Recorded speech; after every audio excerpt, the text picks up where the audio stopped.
Pakistan super league 2026 मध्ये गुरुवारी झालेल्या सामन्यात एक धक्कादायक प्रकार समोर घडला आहे। कराची किंग्सचा कर्णधार डेव्हिड वॉर्नर आणि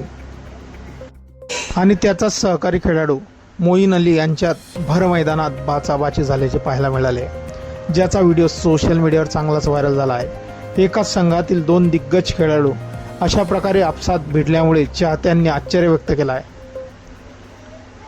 रावलपिंडीच पराभूत करून कराची किंग्सने आपली विजयाची हॅट्रिक नोंदवली।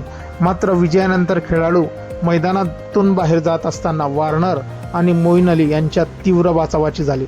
त्यावेळी डेव्हिड वॉर्नर प्रचंड संतापलेला दिसत होता, तर मोईन अली देखील त्याला काहीतरी बोलताना दिसत होता। परिस्थिती हाताबाहेर जाण्यापूर्वी संघातील इतर सदस्यांनी मध्यस्थी करून दोघांना एकमेकांपासून दूर केले। दरम्यान दोन अनुभवी खेळाडू यांच्यातील या वादामुळे संघाच्या वातावरणावर काय परिणाम होतो हे पाहणे महत्त्वाचे ठरेल। दरम्यान या वादाचे नेमके कारण काय अद्याप स्पष्ट झालेले नाही। मैदानावरील या वादाव्यतिरिक्त कराची किंग्सची कामगिरी यंदाच्या हंगामात जबरदस्त राहिली आहे। या सामन्यात रावलपिंडीजने प्रथम फलंदाजी करत 197 धावांचे मोठे लक्ष्य दिले होते। कराची किंग्सने हे लक्ष्य 19.2 षटकात पूर्ण केले। यामध्ये आझम खानने 74 धावांची तुफानी खेळी केली, तर कर्णधार डेव्हिड वॉर्नरने 50 धावांचे महत्त्वपूर्ण योगदान दिले। या विजयासह कराची किंग्स 6 गुणांसह गुण तालिकेत अव्वल स्थानी पोहोचला आहे।